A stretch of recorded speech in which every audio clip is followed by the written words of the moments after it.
friends, welcome back. Today we're talking about what they don't tell you about homeschooling an only child.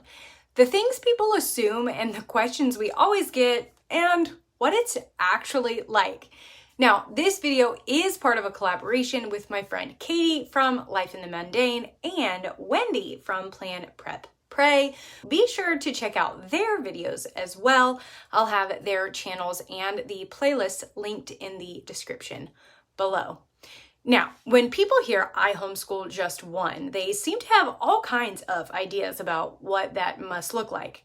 Oh, you must have so much free time, or wow, that is so easy.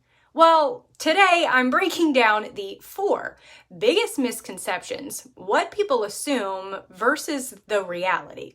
If you've ever heard one of these, let me know down in the comments so we can laugh about it together. Let's get into it. You must have so much free time. Okay, let's talk about this one. People hear 1 kid and think I must be just swimming in free time. Like my house is spotless, my hobbies are thriving, and I'm just sitting around fully rested, drinking hot coffee. The reality is, yes, we do spend a lot of time together, and because there's no built-in sibling to entertain them, I am the main person they interact with throughout the day. So if I'm not intentional about creating space for free time, it just doesn't happen. I have to be really mindful of setting boundaries, giving my child independent work time, encouraging self-led play, and making sure that I take time to recharge too. Do I have free time? Yes, but that's because I create it. Otherwise, I would be on all the time, and let's be real, nobody can do that. Number 2 is you must get so lonely as a homeschool mom. Now, this one I will say is partially true. Homeschooling an only child can feel lonely sometimes. There isn't that natural busyness and noise that comes with multiple kids, and there aren't built-in sibling interactions filling the day. But here's the thing, realizing that has made me really intentional about finding community.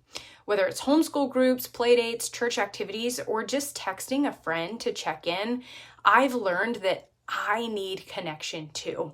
And honestly, I love the quiet moments in our home. I love that I get to focus on my child without feeling stretched too thin. And I love that homeschooling an only child has pushed both of us to be intentional about finding friendships that truly add to our lives. My favorite, homeschooling an only child must be so easy. And listen, I get why people think this. 1 child, 1 grade level. It sounds simple, right? But here's the truth.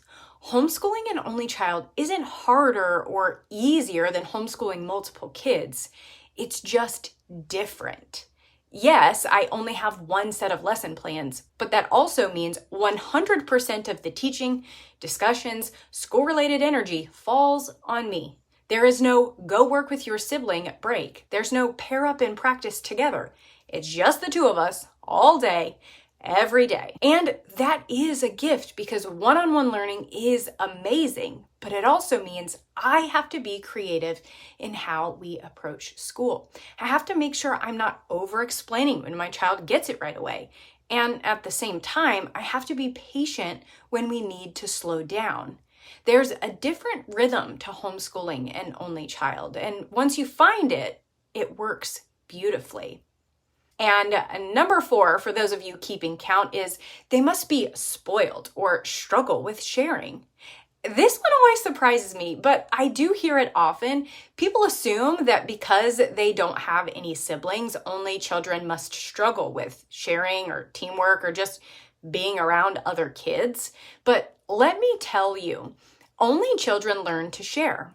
They share with friends, cousins, and let's be real, with us, their parents. They also learn patience because they don't have that built-in playmate at home. They know what it's like to wait for mom to finish something before they can get help. They learn how to be independent and creative in their play. And spoiled is not about family size. It's about how you raise a child. Only children are just like other kids. They thrive when they have guidance, structure, and the right opportunities to grow. So no, homeschooling an only child doesn't mean they're growing up in some bubble where they don't know how to share or work together with other people.